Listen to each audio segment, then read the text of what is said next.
Drew, welcome to the Sipping Point. Thank you, Lori. Great to be with you. Very exciting. I got the pleasure of listening to your audiobook. I thought that would be the fun way to experience your book. I'm not trying to be difficult, but it is your memoir and all the stories of the 40 restaurants you opened in 40 years, which is quite an accomplishment. And I guess, across hospitality, if someone says, I'm not trying to be difficult, but something's really coming that's going to be difficult. When did you learn this in the hospitality business? Well, I'm going to tell you something. The title was not supposed to be that. And the title was something I loved and I coveted that my daughter thought was horrible. My wife thought was horrible. I gave it up quite fast, but when they started proffering other ideas for the title, this one came up and my daughter was like, oh, that's the best. I was like, what are you talking about? I am not difficult. And guess what? You couldn't possibly open 40 restaurants and be difficult. But you know who was difficult? The chefs were difficult. The investors were difficult. They thought I was difficult, but I wasn't trying to be difficult. Therefore, I let it slide, and therefore, that's the title. I am Ah, very minded. I'm very opinionated, but I am not difficult. I'm really not difficult. I go with the flow. I like that. Well, I kind of took it as something a diner might say at a restaurant to a server. And Right. usually when they say they're not going to be difficult, that's They are. when the special requests are coming out. And so I just wondered, what is the most unusual request that you've ever had to accommodate at one of your restaurants? It's probably, I always think about this. It's like the requests are always bizarre. And I always think like if you're in a American restaurant and somebody wants Chinese food, because you really don't want to say no to anybody who comes into your restaurant. But there are certain requests that are not doable. It's more been like this fish is not fresh. And I would go, and maybe this is when I'm difficult. I would go in the walk-in box, bring out the entire salmon, walk into the table, hold it in front of the guest, and say, which part of this is frozen? You know, I did stuff. And I also did things, because I sat the room, Nobu especially, but Tribeca Grill as well.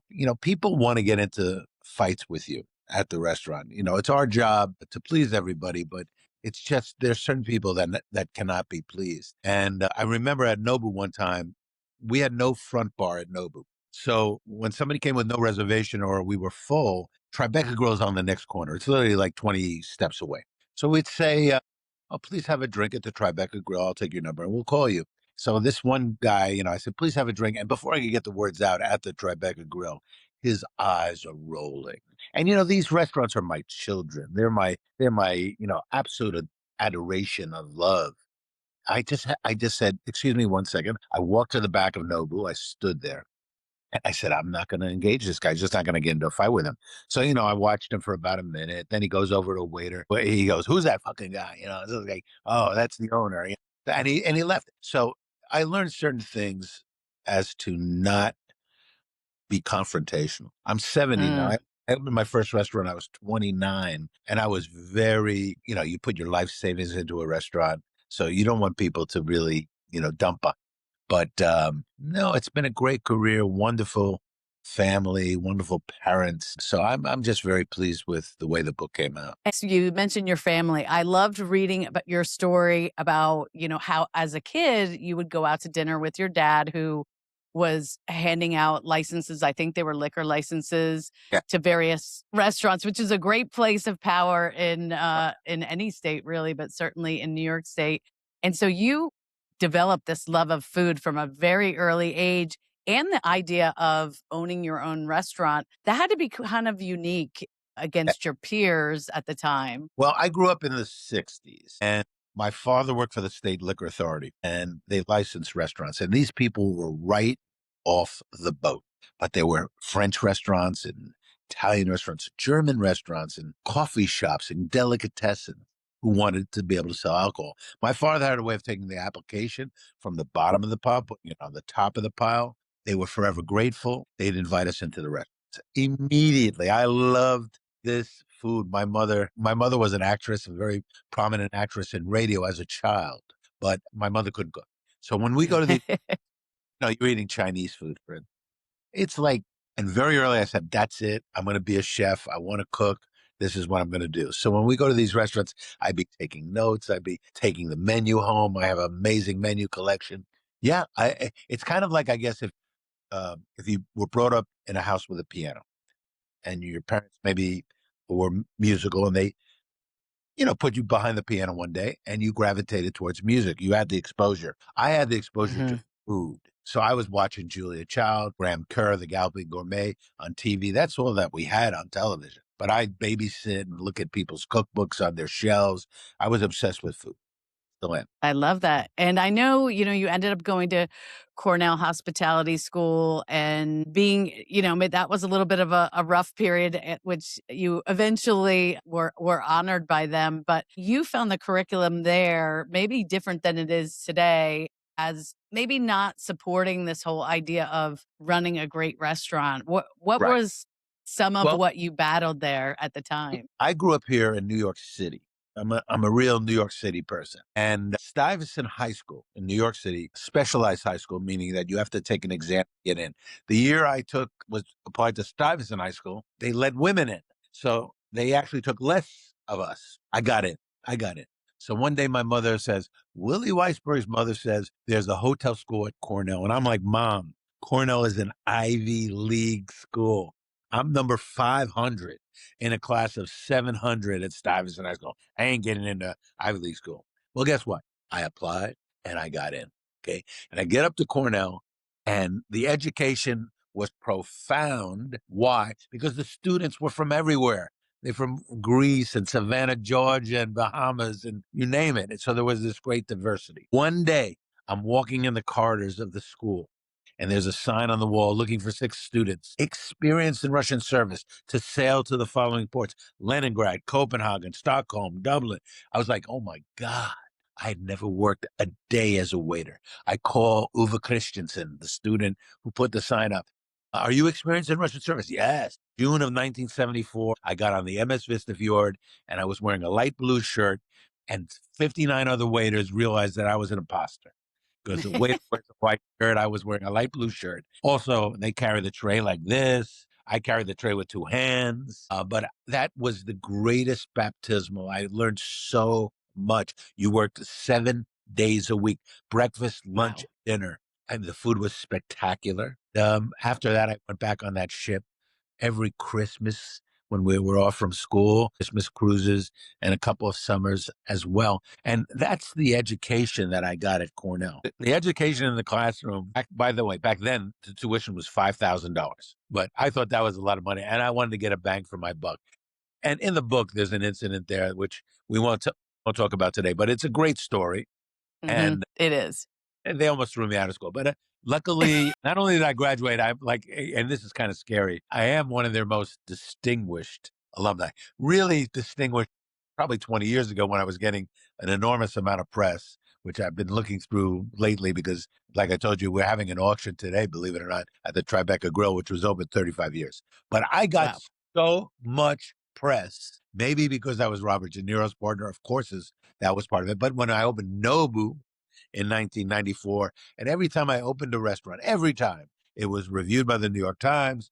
Sometimes we got 3 stars, like at Montrachet. Sometimes I went to San Francisco and opened Rubicon, and that got 3 stars. And so my career has just been ascendant. But now, Lori, when you hit 70, you have to drink the fine wine. And Mm. by the way, I've had a wine store on 57th Street now for 20 years called Crush. Terrific store. And I don't think this is necessarily something to brag about, but at one moment, Montrachet, Rubicon, and Tribeca Grill all had grand awards from the Wine Spectator, which means you have to invest a great deal of money in your wine cellar. Right. So I mean, I love wine. I'm not geeky about wine. I was just in Ojai, California. They had an event, barbecue and Bordeaux.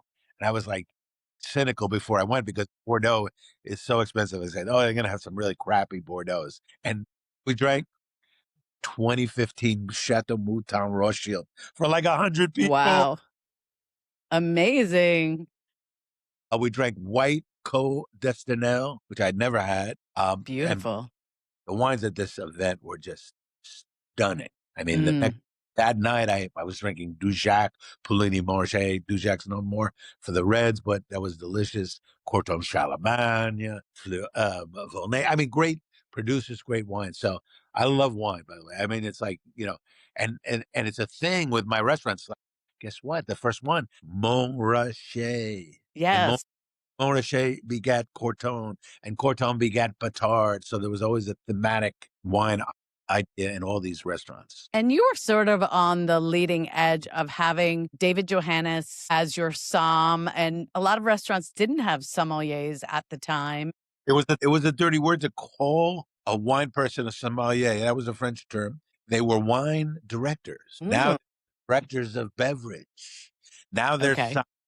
now it's okay to use the term sommelier. It is okay.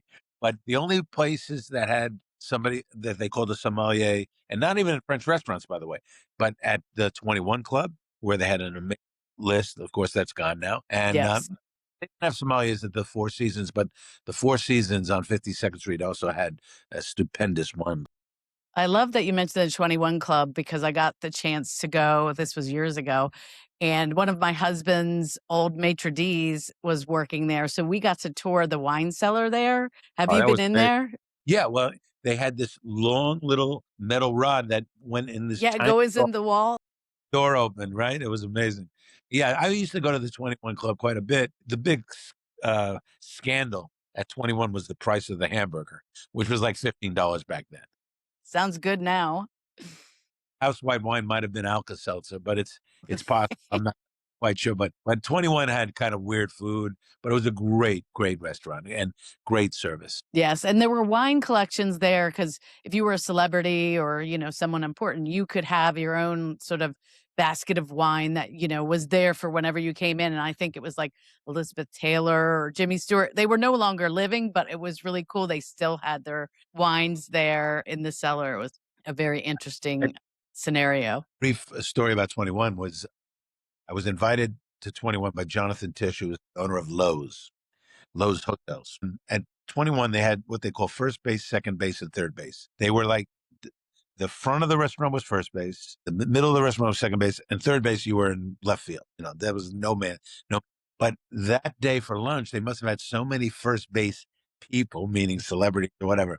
They sat us at a table that I swear to God, literally, every time the kitchen door opened, it hit me in the butt because I was literally in a chair, like right by the kitchen. So, but Wow. we were on first base. So what can I tell you? There you go. I know that you liken restaurants to theater, and you always thought of your job, from what I heard in the book, as being the director of the Right. theater that happens that night. What is the craziest thing? Because when you're in a play or any kind of show, people don't always know what's happening behind the scenes. So I just wonder, what is the craziest thing that's happened behind the scenes, whether, it was a disaster or just something really out of the ordinary that maybe the diners did not know, but you knew was going on? Well, one time I got a phone call. Julia Child is going to come to Morochet.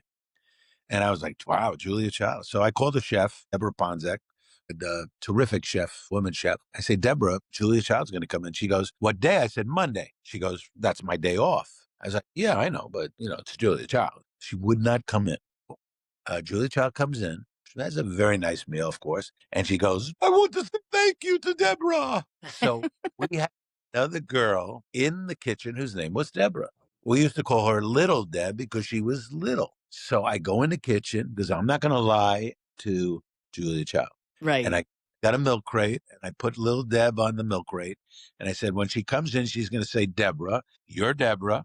And she's going to thank you. She goes in the kitchen, oh, Deborah, the food was so delicious tonight. It was, and so we didn't lie to Julia Child, but Deborah, the real chef wasn't there. I mean, that's a minor thing. We've had Yeah. fire, we've had floods. The real disasters, Laurie, took place when I worked at Tavern on the Green. I was a manager there, but one of them is in the book where the meat came out blood rare. The other one, I think, it's not in the book, but on Mother's Day we would do 3,000 covers, 3,000.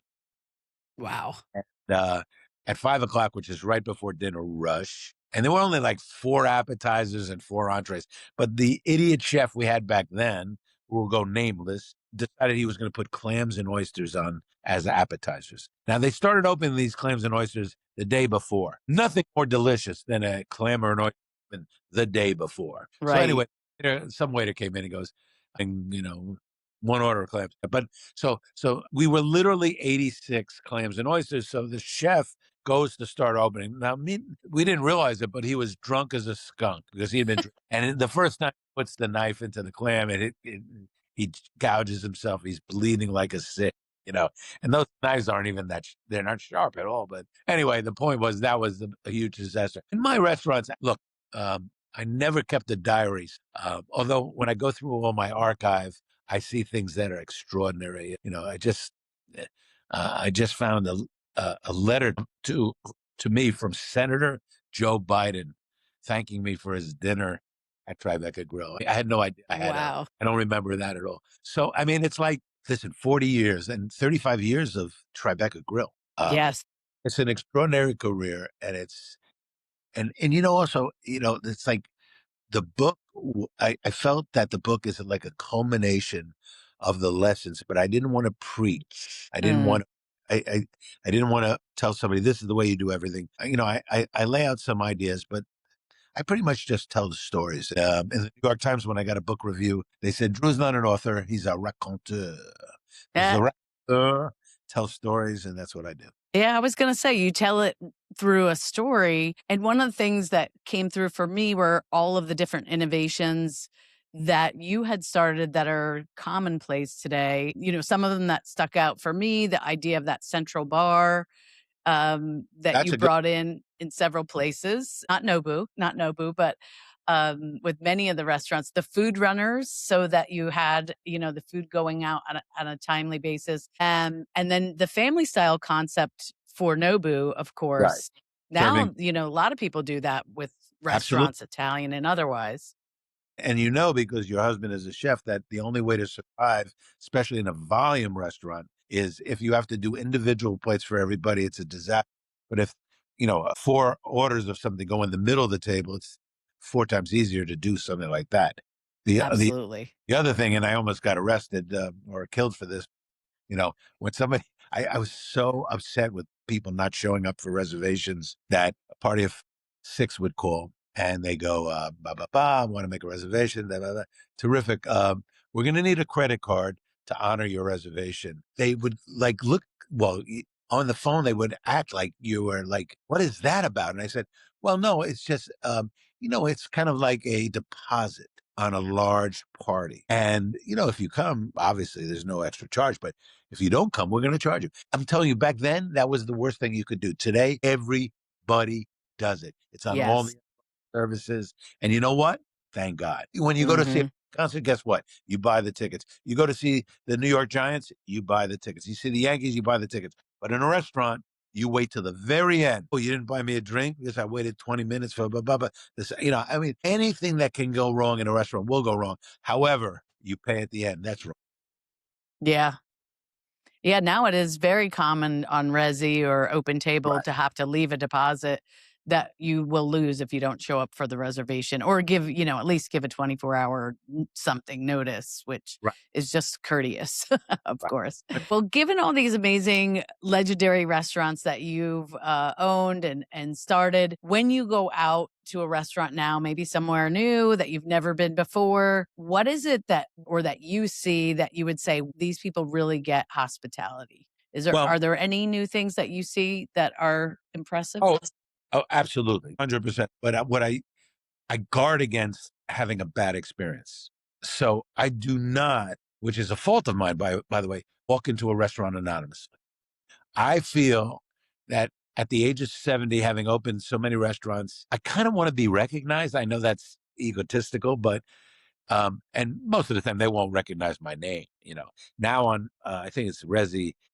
Do you have anything you'd like to add? And I write, I'm the owner of Nobu, or things like that. Why? Because the treatment you get in a restaurant usually happens when they know who you are. Like, for better or for worse, celebrities definitely get preferential treatment in a restaurant. That's Right. just because they recognize their names. Hmm. Times we'll recognize somebody after the fact and it's too late to do something for them. But restaurants in general want to be hospitable and they want to do something for you. Now, tonight I'm going to Santi. That's a brand new restaurant by Michael White, who used to be the chef of Maria. He's one of the Okay. great He's one of the great chefs in America. He's had a lot of success in the restaurant business. He worked for Steve Hansen. He's opened a lot of restaurants, and he got a 2-star write-up from the New York Times about 2 weeks ago. And I saw him. Bobby Flay gives a luncheon at Joe's Stone Crab in Miami, Florida. I've been going for 25 years. I used to take Bobby when he was a little pisher. Now he's the big $30 million man. But so Michael White, I go over and say, Michael, congratulations, your review. And Michael's a pretty mild mannered guy and a very quiet guy. And he went off on me like, they don't know what they're doing. I buy every tortellini, I roll my hand. And so he was so passionate. Now the place is very expensive. I go on Yelp, by the way, Lori, I go on Yelp every time I make a reservation because I want to see the good, the bad, and the photographs. These are people Hmm. taking photographs. I don't want to see burnt food. I don't want to see sloppy food. I want to see good food. But tonight I'm looking forward to it. But I'm telling you, I announced myself, and I just life is too short to have a bad meal. That's the way it is. I agree with that. Or bad wine, Well, for sure. why? I tell you, it's amazing. I don't know if you know the event that Daniel Jonas and I started doing in New York. Now that's 25 years of that event. It's called the La Pole because the La Pole is the most expensive BYOB dinner ever. In other words, the La Pole, the third Monday in November in the Chateau de Meursault. They invite 600 people for a Falstaffian dinner, and all the Wow. wine bring their own wine. BYOB. And you must drink. I'm not joking. I went to the one in France. This is probably 20 years ago. I must have drank in the first 10 minutes 30, 40 wines. And it's like wine coming at you.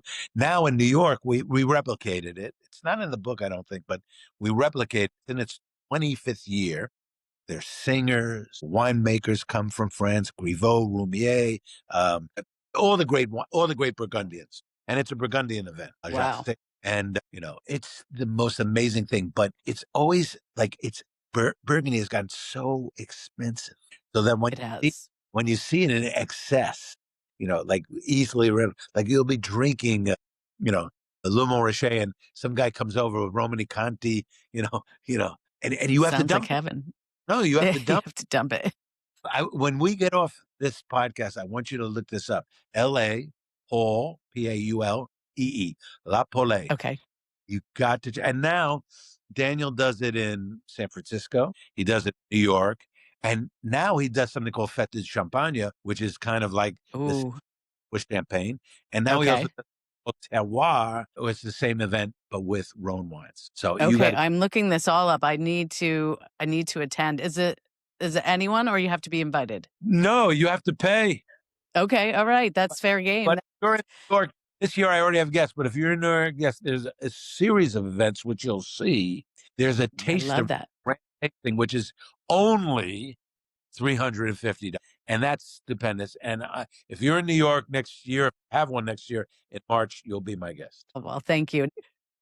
The dinner on the same night as the grand tasting, which is ridiculous, but it is, for about 300 people is $1,600. So Wow. it's not by invitation only. And American Express is one of the sponsors. Of course. Well, that's a But great thing to put it on. it's a great event. Well, that leads me to I was going to ask you old world or new world, just kind of a thought on wines. But I do remember that you were one of the first to start bringing in new world wines to a French concept because before Opus One and those sorts of things, it would be all French on the wine list. So you have a love for new world wines as well. Well, what I would tell you is this, and there's a great story in the book about Opus One, quite frankly, but I wanted to open the restaurant and call it the Silverado Trail. That was the idea. And it was one night I'm at La Grenouille. I was the captain of La Grenouille, and I'm pouring a Louis Latour, Le Montrachet, and it's glowing. It's like literally a sign from God. Why am I trying to reinvent the wheel? Just open a French restaurant, but a new French restaurant, Montrachet. That's what I did with David Boulay, who is honestly one of the greatest chefs we've ever had in this country. So, but I married on Mauritius' first wine list, which was only about 40 wines, California and French, equal weight to California wines.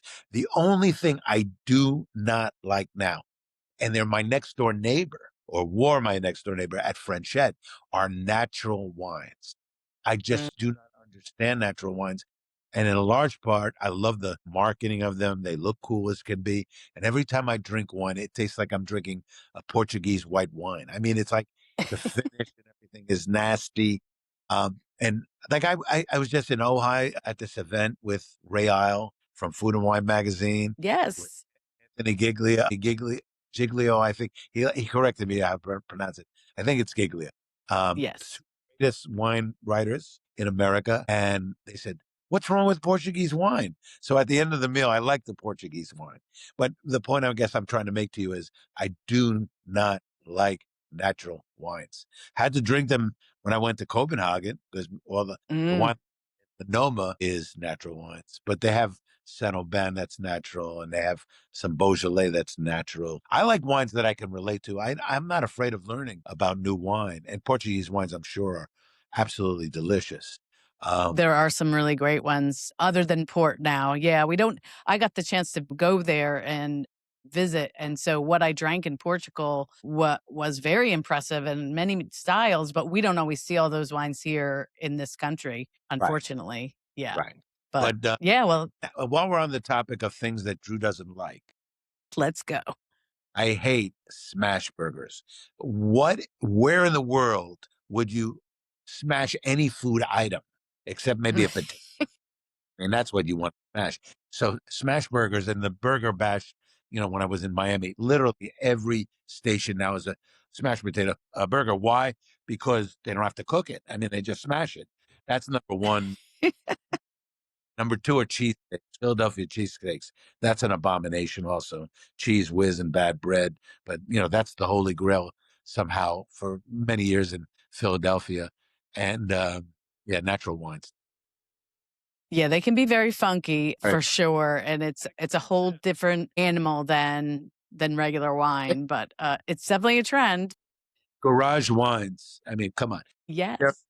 I love the whole idea, but they're terrible and they're expensive. And I know you mentioned smash burgers, but what is a trend in restaurants, at the level of what you did either with the grill or more fine dining, Montrachet, and so on? What are there any trends right now that you're just wishing would disappear other than the Yeah. smash burger? Well, I just want to mention that I continue to do at Madison Square Garden, The the most burgers.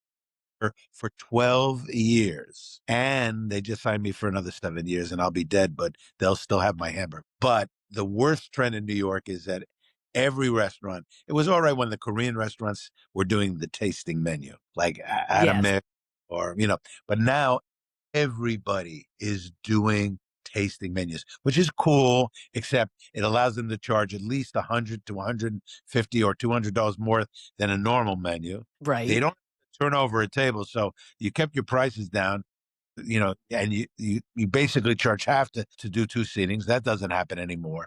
And actually, the worst thing, it's maybe worse than smash burgers, Waygu. You slap Wagyu on your menu and a ribeye is $150. You slap Wagyu on your hamburger, it's $35. It's just like literally Wagyu is a moment to steal. If somebody Yeah. can tell what Wagyu tastes on the palate, nobody's ever, you don't talk about Wagyu. They just talk about Wagyu. Like this is, and, you know, it's kind of like caviar. Caviar is delicious, Yes. but it doesn't even replicate when we were eating Russian caviar or Iranian caviar in the 80s and 90s. Doesn't even come close. Wow. Now, I know in the book one of the stories in your early chapters is about the Muhammad Ali fight and where he, has this comeback and wins as kind of an unknown. And you've had so many celebrities that, that you've either worked with, like Robert De Niro, or that you've served or been involved with, Bruce Springsteen, and those sorts of people. What was the celebrity that you were most nervous to serve out of everybody that you've encountered over these amazing 40 years of You know, restaurateur? celebrities don't get me. But and why? Tribeca Grill, watch this. Robert De Niro's partners at Tribeca Grill, and my partners obviously are Sean Penn, Bill Murray, Mikhail Baryshnikov, Lou Diamond Phillips, Christopher Walken, Ed Harris. Have I dropped enough names? There's a few. Bruce Springsteen. I just got my tickets about 2 hours ago for the coming tour, and I've seen a million. But Bruce, Bruce is really not a foodie, but he comes in quite a bit. And in 1992, he went on stage at Madison Square Garden. We were doing the party, and I called the restaurant. I said he's going to probably be finished by 11, so get ready. But at midnight, he's still on the stage because he would play 4 hours, and he still plays 3 hours, and he's 75, I think he is. So Wow. he's pretty extraordinary. But they made a huge fuss, not me. They made a huge fuss on Michelle Obama. And Michelle Obama was at Nobu, and they kind of like, don't go near her, don't talk to her, don't do this, don't do that. Then at the very end, I was like, I was pissed off a little bit, but they go, okay, now she'll see you. And I go back there, and she could not have been lovelier. In fact, like when I go over to her, I'm kind of going to be like, thank you so much, and, get out of there. She engaged me. She Nice. stood there talking to me. So I have great shots with her. I would tell you, I'm most impressed with Hillary Clinton. Bill Clinton can meet you 100 times, shakes your hand, and he moves on. He has no idea who you are. Hillary Clinton looks you right in the eye and goes, Lori, good to see you again. And Nice. she is genuine and sincere. Stern wrote a book, and there's nobody who's interviewed more people than Howard Stern. He's just not impressed by these people. So he asked them about their sex lives and their Right. addiction and everything. But, he comes to Nobu quite frequently also. And believe it or not, he's like very shy. He doesn't Wow. really, so we leave him alone. I would Yeah. say, Paul Simon, probably the most unbelievable, sincere, like, but what I find is almost 9 out of 10, and the 10 is very rare, beautiful people, stunning people. That's Um, good to hear. Having Robert De Niro as a partner for 35 years, it's an extraordinary career. I am somewhat a reverend of actors and actresses. I am. I mean, we do the Tribeca Film Festival here. So, Yes. whoever it is, they'll come over the years, whether it's, Billy Crystal or Tony Bennett, Quincy Jones, I mean, Right. Exciting. Bono, I have a driver for 25 years, Tony Torres. And Bono I could see he was waiting for a car or something. I said, let me give you a lift. Bono got on, Bono's taxi. Larry David got in the car, That's great. The only one Well, who was a little standoffish, but not in my restaurant, but I served him at Tavern on the Green, was Woody Allen. Because Woody Allen, and I've met him on many occasions, and he is one of the most brilliant, smart, funny guys on the planet. In a public setting, he's nasty. He's just like, yeah. he cuts you dead. Now he's like in his 80s, but I was pouring him wine, and I made some joke, and he looked at me like, just get the hell away from Oh boy. Oh boy. Well, speaking of, I was thinking one last question, if you'll indulge me. And obviously, so many great lessons that you learned that we find out through the stories in your book. But if you had to give your younger self some advice that maybe other people could get some benefit from, what advice, looking back, since you have this great, perspective now of looking back over everything you've done, what advice would you give your younger self or other people who might aspire to do something similar? This is going to be unfortunate, but I would say live a healthier life. I was a fat. I'm looking at these pictures. I was like 330 pounds. I did run the New York Marathon prior to opening Montrachet, 1983, but I ate too much. I didn't realize I was 330 pounds, and one day I came home and I keeled over and I had a stroke. I had a stroke in 2018. Same year I had cancer. I would say Mm. live a healthier lifestyle. That's number one. Part of that is now I try to get 7, 8 hours of sleep. Sleep is, nobody really talks about it, but sleep is important. Don't drink soda in general. I mean, I drank diet soda. I think there's probably as many calories in diet soda because I was fat as a house drinking diet soda. Yeah, I would just say eat healthy. I opened a restaurant, Lori, called Heartbeat. I had seen Michael I Eisner, remember that. yeah, and I was going to have healthy food, not spa, but healthy food. And I had a great chef, but he was a bit of a hippie and he overcomplicated it, so it never really came to fruition. I think you can eat food that's healthy. Generally speaking, today, eating in a restaurant's a minefield. It's caloric, it's saturated, but I would tell myself to just try to stay healthy. Love that message. Well, thank you so much. Thank you. I enjoyed this. I appreciate having me on. Yeah, well, your career is legendary. The book is very entertaining, and I appreciate you coming on the Sipping Point. I know my listeners are going to love your stories you shared here, Great. and thank you so much.